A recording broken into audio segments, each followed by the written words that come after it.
नमस्कार दोस्तों, global affairs में आप सभी का स्वागत है और मैं हूं सईमान। पहलगाम अटैक के लिए पाकिस्तानी टेररिस्ट जिम्मेदार हैं, ये बात हम सब जानते हैं।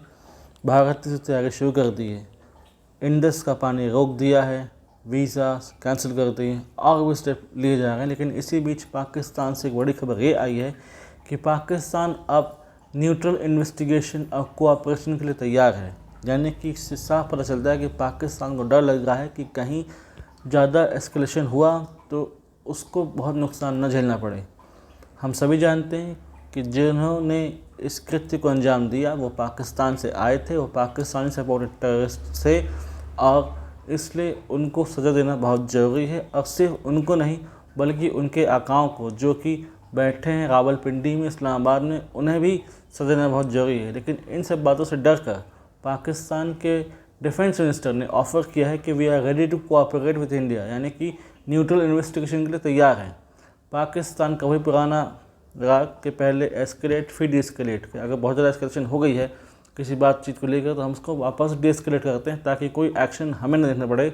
वैसे भी आज अगर पाकिस्तान को देखें तो पाकिस्तान इकोनॉमिकली, जियोपॉलिटिकली, मिलिटरली बहुत ज़्यादा वीक हो चुका है।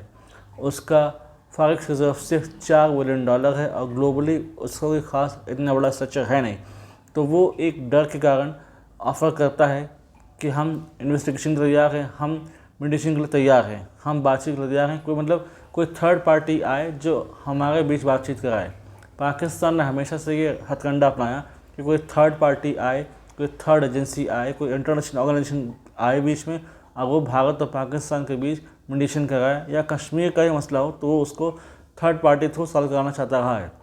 लेकिन इस बार इतना तय है कि भारत कोई थर्ड पार्टी का मेडिसिन स्वीकार करेगा नहीं। भारत ने हमेशा से थर्ड पार्टी मेडिसिन को रिजेक्ट किया है, फिर चाहे वो शिमला एकॉर्ड ही क्यों ना हो। शिमला एकॉर्ड में तो साफ साफ ये लिखा था कि भारत और पाकिस्तान बायलैटरली मामला सुलझाएंगे और कश्मीर का भी जो इशू है वो भी बायलैटरली सुलझाएंगे। लेकिन खुद पाकिस्तान ने शिमला एग्रीमेंट से वॉकआउट कर लिया है और अब जब उसको लगा कि इंडस वाटर ट्रीटी के कैंसिल होने के बाद जब वहाँ पानी नहीं मिलेगा, वहाँ पर खेती बर्बाद होगी, फूड इनसिक्योरिटी होगी, प्राइसेस बढ़ेंगे, इन्फ्लेशन बढ़ेंगे, इकोनॉमी को नुकसान होगा, तब पाकिस्तान को डर लगा है कहीं अगर वाकई उन्हें लंबे समय तक इंडस वाटर ट्रीटी से पानी नहीं मिला तो वो क्या करेंगे। तो इसी डर में अब वहाँ के विदेश मंत्री, माफ़ कीजिएगा रक्षा मंत्री ख्वाजा आसिफ ये बात कह रहे हैं। ये वही ख्वाजा आसिफ हैं जो एक दिन पहले ये कह रहे थे कि हाँ उन्होंने यूएस और वेस्ट के कहने पर 30 साल तक ये डर्टी वर्क किया है ऑफ सपोर्टिंग टेररिज्म, यानी कि उन्होंने खुद स्वीकारा है कि हाँ वो टेररिज्म करते हैं, वो टेररिज्म को सपोर्ट करते हैं और उनको सपोर्ट करते हैं। पाकिस्तान का ये कहना है कि लश्कर तैयबा की जो आप बात कर रहे हैं वो डिफंक्ट हो चुका है इन पाकिस्तान। उसके अधिकतर लीडर्स और कमांडर्स या तो हाउस अरेस्ट में हैं या फिर उन्हें कस्टडी में रखा गया है। द रेजिस्टेंट फ्रंट ये लश्कर तैयबा का ही एक चेहरा है और इसका तरीका बहुत एग्रेसिव रहा है, मोर देन लश्कर तैयबा इटसेल्फ। ये लोकली रिक्रूट करता है और उनको रेडिकलाइज करता है और फिर उनको एक आतंकी में तब्दील करता है ताकि वो ऐसे घृणित कार्य को अंजाम दे सकें। और रही बात लश्कर तैयबा के लीडर्स की, तो वो आसानी से वहाँ घूमते फिरते हैं पाकिस्तान में। अक्सर हम भाषण सुनते हैं उसका, हाफिज़ सईद का, वो बोलता रहता है और उसकी बातचीत हम सुनते रहते हैं। तो किस प्रकार से उन्होंने हाउस अरेस्ट में या कस्टडी में रखा है। पाकिस्तान ने कभी खुद स्वीकार नहीं किया कि हाँ उनके यहाँ टेरर एलिमेंट्स मौजूद रहे हैं, हमेशा से इसको डिनाई करता रहा है और कभी ये एक्सेप्ट नहीं किया कि जगह भी इन्वॉल्वमेंट है पाकिस्तानी एलिमेंट्स का, पाकिस्तानी नेशनल्स का in inflicting terrorism in Kashmir, Jammu Kashmir और एनी रीजन ऑफ इंडिया। तो अब मीडिएशन की मांग की जा रही है। डर के कारण साफ दिख रहा है कि अगर भारत ने सब कुछ रोक दिया, ट्रेड कॉमर्स हो नहीं रहा, पानी अगर नहीं मिलेगा तो फिर लोगों को खाने को कैसे मिलेगा, लोग खाएंगे क्या, यानी कि चिंता बढ़ रही है। यहाँ पर ईरान भी सामने आया है। ईरान के विदेश मंत्री ने बात की भारत के विदेश मंत्री से। उन्होंने कहा है कि हम मेडिसिन के लिए तैयार हैं और बातचीत के थ्रू हम सुलझाना चाहते हैं। और उन्होंने एक 13वीं सेंचुरी किसी फेमस पोएम का भी जिक्र किया जिसके थ्रू उन्होंने कहा कि all human beings are equal and they are supreme. इन सारी बातों के थ्रू ईरान चाहता है कि भारत और पाकिस्तान के बीच मेडिएशन हो सके और बातचीत हो सके। ये वही ईरान है जिसके साथ पाकिस्तान का एक प्रकार से तनातनी हो गई थी जब पिछले साल दोनों के बीच बलूचिस्तान रीजन में एक प्रकार से स्क्रिमिश देखने को मिला था, जहां दोनों की फौजें आमने सामने आ गई थी। आज उसी ईरान को लगता है कि मेडिटेशन होना चाहिए। हालांकि अकेले ईरान ही नहीं है जो मेडिटेशन के लिए तैयार है, मेडिटेशन के लिए सऊदी अरब भी तैयार है। सऊदी अरब भी चाहता है। सऊदी अरब के मिनिस्टर ने बात की है, इंडिया में बात की है और वो भी मेडिटेशन के लिए तैयार हैं। यूएई ने भी ऑफ़र दिया है।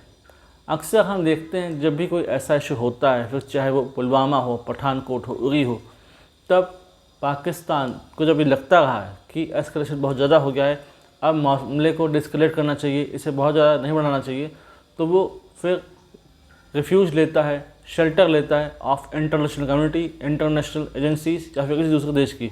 सऊदी अरब हो सकता है, यूएई हो सकता है या ईरान भी हो सकता है। लेकिन हमने ये बात जानते हैं, हम ये बात अच्छे तरीके से जानते हैं कि पाकिस्तान ने सदा से टेररिज्म का साथ दिया है। इस पर स्टेट स्पॉन्सर ऑफ टेररिज्म वो रहा है और कभी से वो इस बात को स्वीकार नहीं किया कि इसके कारण लोगों की जानें गईं, लोगों ने अपनी जानें गंवाईं। इसलिए बहुत ज़्यादा ज़रूरी है कि हम इस बात पर ज़्यादा तूल न दें। अब समय है कि हम डायरेक्ट एक्शन करें। इंडियन एयरफोर्स, आर्मी, नेवी अपना काम शुरू कर चुकी है। एक तरफ पाकिस्तान मेडिटेशन की बात करता है, लेकिन वहीं पर पाक आर्मी एलओसी पर सीज़ फायर वायलेशन लगातार करती रही और अभी भी कर रही है, जिसका मुंहतोड़ जवाब भारतीय सेना दे रही है। पाक आर्मी को अच्छा खासा नुकसान पहुंचा रही है। बल्कि अब एलओसी में तो हमारे हाथ खुल गए हैं, तो अब इसे डिक्लेयर करना चाहिए हॉट परशूट और यहाँ पर सीधे सीधे पोस्टें कब जानी चाहिए, जो कि हमारा एरिया है। ये आइडियल समय है to capture and regain LOC, माफ़ कीजिएगा पीओके, टू रिगेन पीओके। ये बहुत आइडियल मौका है जहाँ पर भारतीय फ़ौज चाहे तो आसानी से पीओके को कैप्चर कर सकती है। पाकिस्तान इस वक्त बैक फुट पर है, वो अंदर हमले झेल रहा है, बीएलए के अटैक्स झेल रहा है, तहरीक तालिबान पाकिस्तान के अटैक्स झेल रहा है, चौतरफा हमले उसके ऊपर हैं। कोई ट्रस्ट नहीं करता, कोई देश उसके ऊपर ट्रस्ट नहीं करता। यहाँ तक कि यूएस यूके ने भी मेडिटेशन की बात तो नहीं की, हाँ उन्होंने ये कहा कि आप रेस्ट्रेंट बरतें। लेकिन अब कैसा रेस्ट्रेंट? आतंकी यहाँ पर आते हैं, मासूमों को मारते हैं, चले जाते हैं, उसके बाद हम रेस्ट्रेंट बरतें। अब बहुत ज़रूरी हो गया है कि कड़ा से कड़ा निर्णय लिया जाए और कठोर दंड मिलना चाहिए पाकिस्तान में मौजूद टेररिस्ट को, उनके आकाओं को और आकाओं को सपोर्ट करने वाले पाकिस्तान आर्मी और गवर्नमेंट को, क्योंकि ये उनका खुला चैलेंज रहा है। आसिम मुनीर का बीच में बयान आया था जिसमें उन्होंने कहा था कि कैसे हिंदू मुसलमान अलग अलग हैं, तो उनकी हेट्रेड साफ दिखती है against Hindus, against particular community. तो जो देश नफ़रत पर पला हो, नफ़रत के आधार पर फलता फूलता हो, जिसकी जड़ों में सिर्फ और सिर्फ नफ़रत हो, तो फिर वो ऑलिव ब्रांच को सामने दे रहा है, तो फिर हमें धोखा नहीं खाना चाहिए। ये उसकी एक स्ट्रेटजी रही है, सदा से उसने यही किया है, क्योंकि उसमें इतनी हिम्मत नहीं कि वो आमने सामने की लड़ाई लड़ सके। खुद ये बात उनके farmer army chief Qamar Javed Bajwa कह चुके हैं कि पाकिस्तानी फ़ौज में, पाकिस्तानी आर्मी में ये कैपेबिलिटी नहीं कि भारत का मुकाबला कर सके, भारत का सामना कर सके। पाकिस्तान में इस वक्त क्राइसिस है। सिंध में लोग सड़क पर हैं क्योंकि वहाँ पर वाटर क्राइसिस है। लोगों के पास डेली एसेंशियल्स नहीं है, they are getting out of reach from the localites of Pakistan. इसलिए अब समय आ गया है कि हम अपना एक्शन लें, जहाँ पर कोलैबोरेटेड मैनर में आर्मी, नेवी, एयरफोर्स एक्शन करे और इस देश को अच्छा से अच्छा सबक सिखाए। इसलिए मैं कहता हूँ इस्लामाबाद, रावलपिंडी से जब तक आवाज़ें नहीं आएंगी, जब तक ये गूंज नहीं आएगी कि तब तक हमें नहीं रुकना है। इसका असर वहाँ तक होना चाहिए। Pakistan is sole sponsor of terrorism across the world, and it is the mother of all terror acts, and it is responsible for inflicting terrorism in South Asia, be it India और अफ़गानिस्तान। ये हम सभी जानते हैं, ये open truth है, ये ढका छुपा नहीं है। इसलिए इन सब चीज़ों को ध्यान में रखते हुए भारत को अब कठोर फैसले लेकर इस पर हमले करना होगा। इसमें कोई कोताही बर्दाश्त नहीं करनी चाहिए और भारत सरकार को दृढ़ता से इसका जवाब देना चाहिए। हमें मेडिएशन नहीं चाहिए, हमें किसी थर्ड पार्टी का इंटरवेंशन भी नहीं चाहिए। हमें चाहिए जस्टिस, हमें चाहिए वो लोग जो इसके रिस्पॉन्सिबल थे उन्हें टेकन टू टास्क लेना चाहिए। और भारत सरकार जरूर ऐसा कठोर कदम उठाने वाली है। कुछ दिनों की बस बात रह गई है। और इस संबंध में कोई इन्फॉर्मेशन आती है तो मैं आप लोगों के लिए एक डेडिकेटेड वीडियो जरूर बनाऊंगा। आप इस वीडियो को लाइक कीजिए, सब्सक्राइब कीजिए और प्रोपेगेट कीजिए ताकि लोग समझ सकें क्या है करंट सिचुएशन।